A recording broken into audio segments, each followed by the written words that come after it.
வெற்றிவேல் முருகனுக்கு அரோகரா. என் அன்பு குழந்தையே, இதை நீ கேட்கும் நாளில் மாலை உன் துணை இடமிருந்து உனக்கு அழைப்பு வர போகின்றது. ஒரே ஒரு முறை இதை கேட்டு நீயே சோதித்து பார் தங்கமே. நிச்சயம் நீ பிரிந்த உன்னுடைய உறவிடமிருந்து உனக்கான அழைப்பு வரும். நான் பல வழிகளில் உன்னிடம் வந்து உன்னுடன் பேசிக்கொண்டு இருக்கின்றேன். சில சமயம் ஒரு மனிதர் மூலமாக, சில சமயம் ஒரு கனவு வழியாக, அல்லது ஒரு நிகழ்வாக. ஆனால் மனம் மாயையால் மூடப்பட்டு இருப்பதால் நீ என்னை உணர மறுக்கின்றாய் தங்கமே. உன்னுடைய வாழ்க்கையில் நடந்த சில இழப்புகளும் பிரிவுகளும் துன்பமல்ல. அந்த நேரத்தில் நீ என்னை விட்டு விட்டாய் முருகா என்று திட்டினாய். ஆனால் அந்த வழியிலேயே திரும்பி வந்தாய் தங்கமே.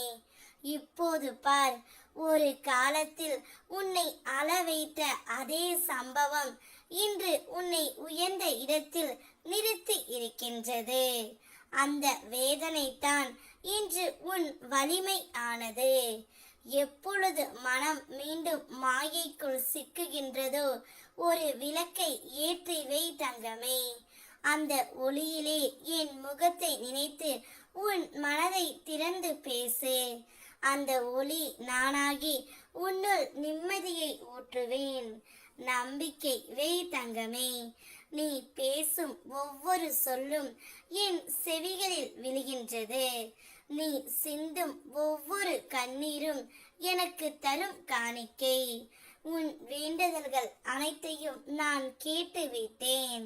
நீ எப்பொழுதும் உன் துணைதான் என்னிடம் வர வேண்டும் என்று வேண்டிக் கொண்டு இருக்கின்றாய். என்னுடன் அவர் பேச வேண்டும், நானும் அவரும் சேர்ந்து வாழ வேண்டும். இந்த வாழ்க்கையை நான் வெறுத்து போய் இருக்கின்றேன் அவர் இல்லாமல் என்று நீ என்னிடம் வேண்டுகின்றாய் தங்கமே. உன்னுடைய வேண்டுதலை நான் கேட்டுவிட்டேன். அதனால் தான் உன் துணையிடமிருந்து இதை நீ கேட்கும் எந்த நாளிலோ மாலை அழைப்பு வர போகின்றது. அந்த அழைப்பால் நீ மிகவும் சந்தோஷம் அடைய போகின்றாய் தங்கமே. இது நாள் வரையில் நீ என்னிடம் கேட்ட ஒன்றை உன் கையில் ஒப்படைக்க நான் முடிவு செய்து விட்டேன். இனிவரும் காலம் உனக்கு வசந்த காலம்தான். உன் துணையுடன் சேர்ந்து நீ சந்தோஷமாக வாழப் போகின்றாய். அந்த நாள் வெகு தொலைவில் இல்லை தங்கமே. என்னை நம்பி வந்த என்னுடைய பக்தனுக்கு அவனது கோரிக்கைகள் அனைத்தையும் நான் நிறைவேற்றி கொடுப்பேன். இதுவே என்னுடைய கடமை. வெற்றிவேல் முருகனுக்கு அரோகரா.